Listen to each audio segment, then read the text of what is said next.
ദിവസമോ തലേന്നോ ആർത്തവമുണ്ടായാൽ പിന്നീട് അവളുടെ ദാമ്പത്യ ജീവിതത്തിൽ ബർക്കത്തുണ്ടാവില്ലേ എന്ന് പറയുന്നത് എന്തുകൊണ്ട്? ഈ പറഞ്ഞത് തീർത്തും തെറ്റാണ്. വിവാഹ ദിവസത്തിലോ അല്ലെങ്കിൽ തലേന്നോ മറ്റോ ആർത്തവം ഉണ്ടായാൽ അതിന്റെ പേരിൽ വിവാഹ ജീവിതത്തിന് യാതൊരു തടസ്സവുമില്ല. വധൂവരന്മാർക്ക് ചില തടസ്സങ്ങളും പ്രശ്നങ്ങളും ഒക്കെ ഉണ്ടാകും. വരൻ ഒരുപക്ഷെ ദേഷ്യപ്പെട്ടതൊക്കെ വന്നേക്കാം. അതല്ലാതെ ദീനിയായി മറ്റു പ്രശ്നമൊന്നുമില്ല. വിവാഹ ദിവസം നിശ്ചയിക്കുമ്പോൾ മുമ്പൊക്കെ കാരണവന്മാരും വീട്ടിലെ പെണ്ണുങ്ങളുമൊക്കെ ഇതൊക്കെ ചോദിച്ചറിഞ്ഞിട്ട് മനസ്സിലാക്കിയിട്ടുമാണ് ഡേറ്റ് ഫിക്സ് ചെയ്യുക. ആ പഴയ രീതി തുറന്നാൽ ഈ പ്രശ്നങ്ങളൊന്നും ഉണ്ടാകുന്നതുമല്ല. എന്തായാലും ഇതിന്റെ പേരിൽ ദീനിയായി യാതൊരു പ്രശ്നമില്ല എന്ന് അറിയുക. അടുത്ത കത്ത്. ഒരു സഹോദരൻ പുത്തനത്താണിയിൽ നിന്ന് ഖുർആൻ വായിക്കുകയും അതിന്റെ ഉള്ളടക്കം പഠിക്കുകയും ചെയ്യുന്ന ഒരുപാട് അമുസ്ലിമുകളെ എനിക്കറിയാം. വൊദു ചെയ്യാതെയാണല്ലോ അവർ തൊടുന്നത്.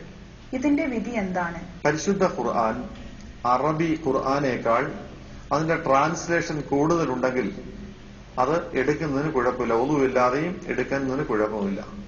മാത്രമല്ല, മനസ്സിലാക്കാനും പഠിക്കാനുമാണല്ലോ ഈ സഹോദരങ്ങൾ ഇങ്ങനെ ചെയ്യുന്നത്. അത് അവരതിനെ നിസ്സാരപ്പെടുത്തുന്നില്ല, അവരതിനെ അവമതിക്കുന്നില്ല. ഖുർആൻ ഷരീഫിനെ അപഹസിക്കുന്ന, അതിനെ നിന്ദിക്കുന്ന, നിസ്സാരപ്പെടുത്തുന്ന ആർക്കും അത് കൊടുക്കാൻ പാടില്ല എന്ന് മാത്രമേ ഉള്ളൂ. ഇത് ശ്രദ്ധിച്ചാൽ മതിയാകും. അടുത്ത ചോദ്യം.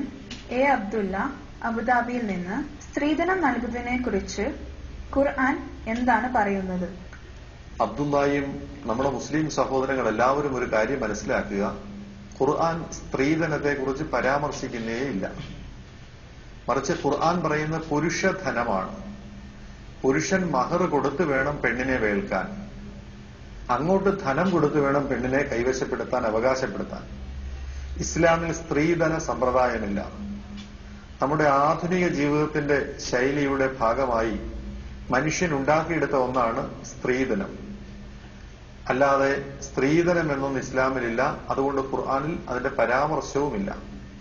സ്ത്രീധനം ബാർഗെയിൻ ചെയ്ത് മേടിക്കുന്നത് തെറ്റാണ്, ഹറാമാണെന്നും കറാഹത്താണെന്നും പണ്ഡിതന്മാർ അഭിപ്രായപ്പെടുന്നു.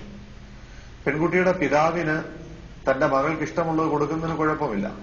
അത് കണക്ക് പറഞ്ഞ് അങ്ങാടിയിൽ കാളക്കച്ചവടം ചെയ്യുന്ന പോലെ വില പറഞ്ഞ് മേടിക്കുന്ന അങ്ങേയറ്റം അപഹാസ്യമാണ്, തെറ്റാണ്, അതിൽ ബർക്കത്തില്ലാത്തതുമാണ്. അള്ളാഹു കാത്തുരക്ഷിക്കുമാറാകട്ടെ.